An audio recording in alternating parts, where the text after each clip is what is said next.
Hey there, and welcome back to yet another part of my ever-growing art book collection. The focus will once again be on how these particular books help me personally and which book helps me in which particular part of my own art process. Not so much on these books are a must in any art collection, because I prefer to have a very curated collection on my bookshelf. It looks very different, including the library and my friends' bookshelves and everything else. Generally, I get inspiration from anywhere, but my bookshelf is very curated. Which means I can guarantee that I do go to these books or any of the books in this YouTube series on a regular basis, and they're just chef's kiss.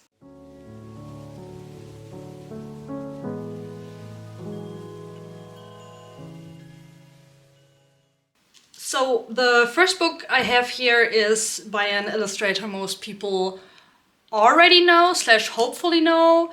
However, I've discovered that in university he was slightly less known than I expected, and that is J.C. Leyendecker. Oh my god, he is one of my main inspirations for just like the folds, the shapes. Just this is just the cover, and I'm already going insane. Like what? But yeah, I have read this book from my university's library back then, but it's J.C. Leyendecker. I just need this book in my collection, especially since this is by the National Museum of American Illustration, and like from what I remember, text-wise, those two people, Lawrence S. Cutler and Judy Goffman Cutler, did a lot of research and put a lot of effort into collecting, I think, all illustrations, like commercial illustrations he did. And like, oh my god, I'm already speechless. This is so gorgeous. Just, I love the airiness of the hair, particularly hers, and then like it's insanely detailed, but like also there are areas that are less detailed, and just the skin is so shiny, but it still looks realistic, and like the shapes, y'all, the shapes are shaping. So it's, I don't know, he's just an insane inspiration. The texture he uses or like he creates are also so insane. But yeah, he's a huge inspiration of like commercial illustration. There's a lot of background knowledge about him as a person. Also, fun fact, it's like a common occurrence for my favorite inspirations to be gay, be it like temporary artists or like, oh my god, look at the brush strokes in his shirt are making me go insane. Where was I? Shit. I forgot my point, I hope it came across.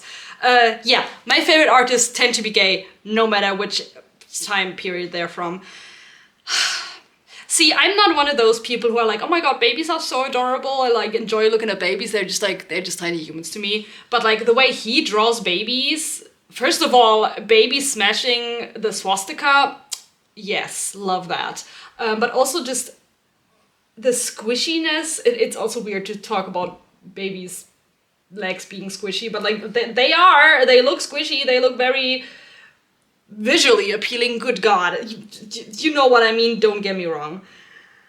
Just the shapes in the horse. Oh my god, this is so... This is my favorite illustration!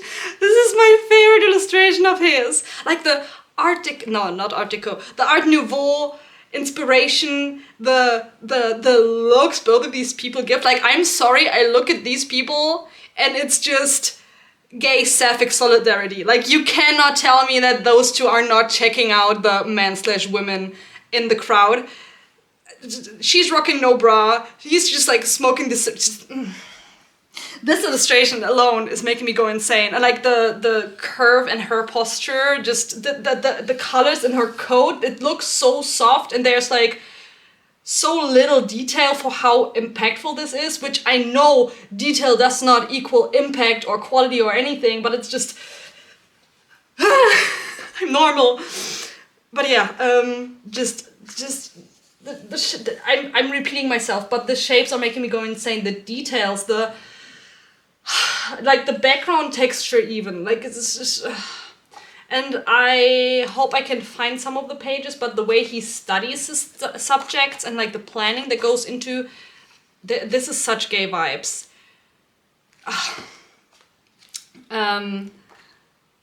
Like I'm looking for particular illustration.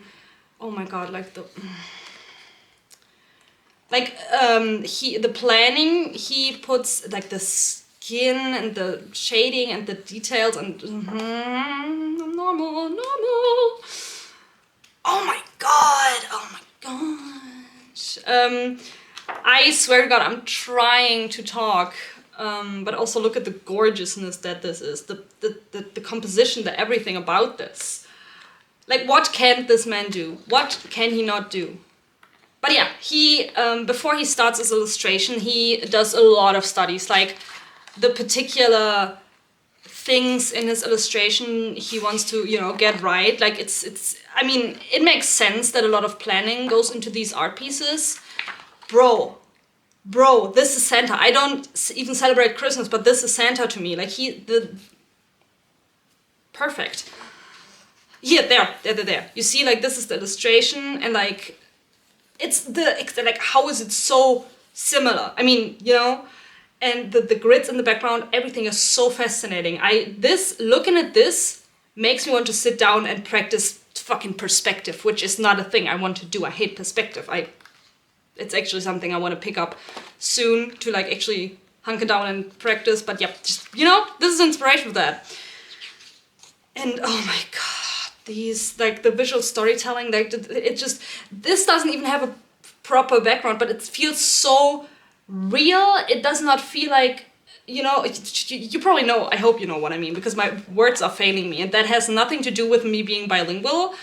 But everything with these works are breathtaking to me. Jesus Christ, yeah. Point being, Leyendecker, one of the best illustrators ever. This book I go to for just inspiration in general, just like the shape language, the texture, the level of detail, especially the areas he does not put a lot of detail in. Just, I would have loved to be best friends with this man, to be honest.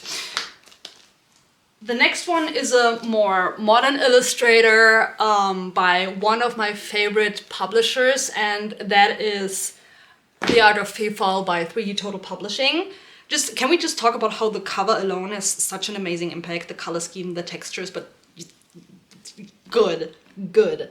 Fun fact, I think a friend of mine has this art book, and in the beginning, you know, like I know Feefal, she's an amazing illustrator, but I was like, I don't know if I can learn enough from her and her process and everything for me to buy this book.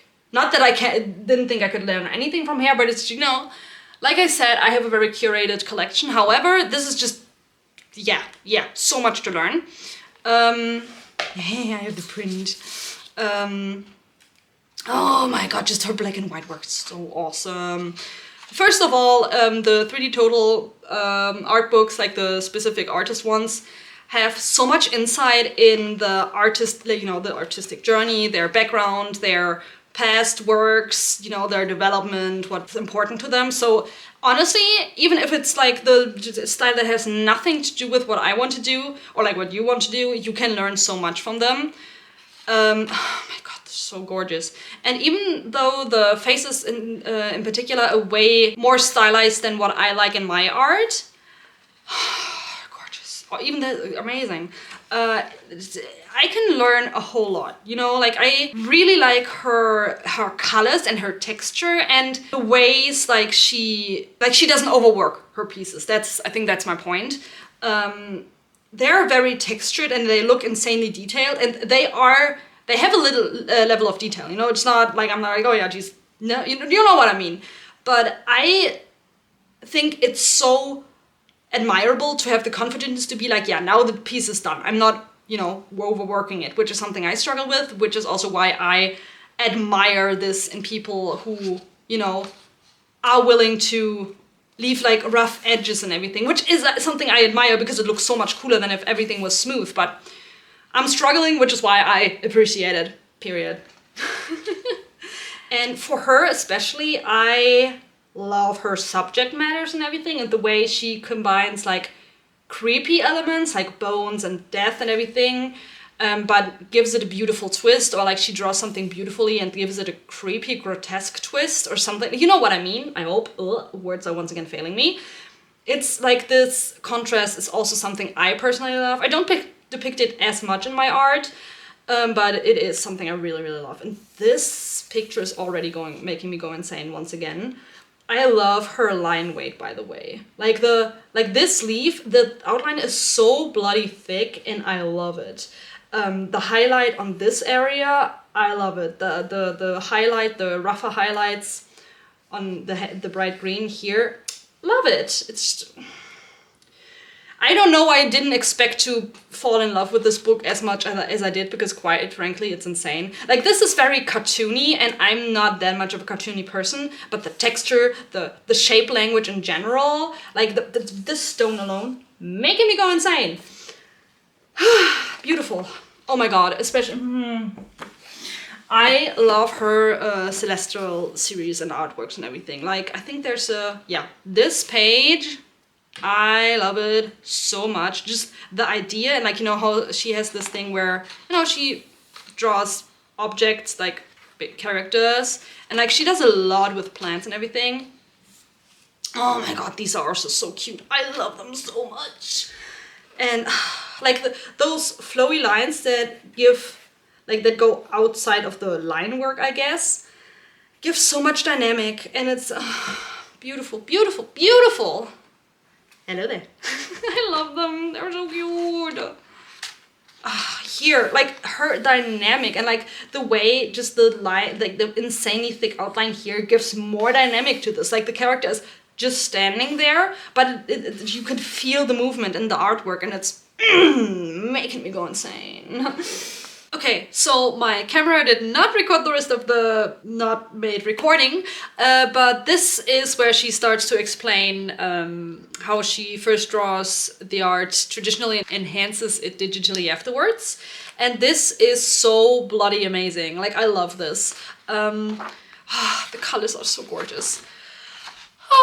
This is so pretty. Please look at the color scheme. This is... Oh my god, it's so beautiful. And I love, love, love. I'm pretty sure I mentioned that before.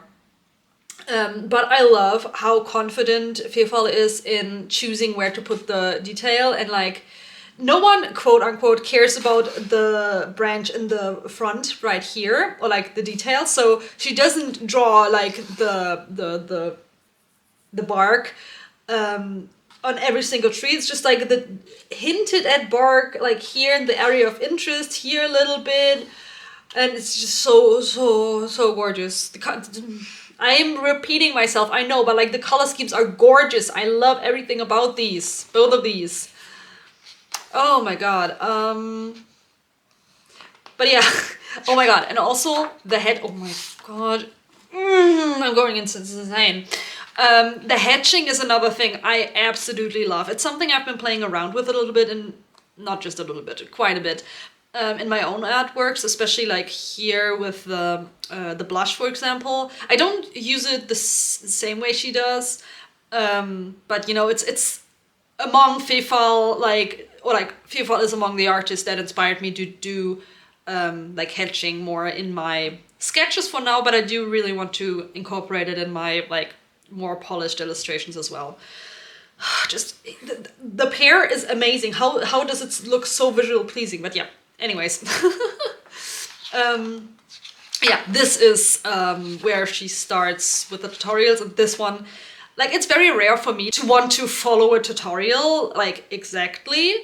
But with this one, it's like, I love the way she first draws is like traditionally, not so much, I mean, I love the subject matter, but it's not the subject matter I want to follow, it's just like her technique. Because if you look, it's kind of rough, you know, but then the digital enhancements just make it pop, but at the same time, the various steps keep this rough watercolor traditional quality to them, and then it's just, the balance is amazing. So yeah, I really, really, really want to try this kind of approach for myself. Haven't done it yet, but before I get to do that, at one point, we have more books to talk about. The next book is also another book by 3D Total Publishing, but it is this one, not for a specific artist, but from their Sketching from Imagination series with a focus on storytelling. This is a collection of how many artists? Yeah, okay, I'm not gonna count that, but like a whole lot of artists. There's another overview on the back, like many different artists, and their approach to the topic of storytelling, visual storytelling, obviously. And this is mainly a kind of book where I go to for inspiration for my own sketches, or if I'm like, I think historically mostly I went there when I was like, okay, I don't know, like my sketches look like shit, and I'm super unsatisfied, and like I don't like the way they look, and you know, because like even these sketches that are very, very polished, they still have the rough quality to them. Like, just love it. And then you have like even colored sketches, which, I mean, I guess they're sketches, but like they're very advanced. Then you have this kind of sketch, which is like different kinds of techniques, I guess, but like very rough, but still very readable. And it's just, I don't know, I feel like these sketches just radiate like relaxed joy, I guess. Something like that. Just the shapes and like the expressions, and it looking at this like feels so loose and relaxed and inspired, and just the lines, the way they flow, and it's just, I don't know, something I sometimes miss in my own everyday life. Because you, like, I think if you're doing this professionally, you kind of get lost sometimes and forget about just having fun and playing around and sketching silly little things, which oftentimes are just as professional or like helpful for your professional art, but also it doesn't have to be, you know, not everything has to do with work, not everything has to be work. And you can draw for work and also draw for fun, basically.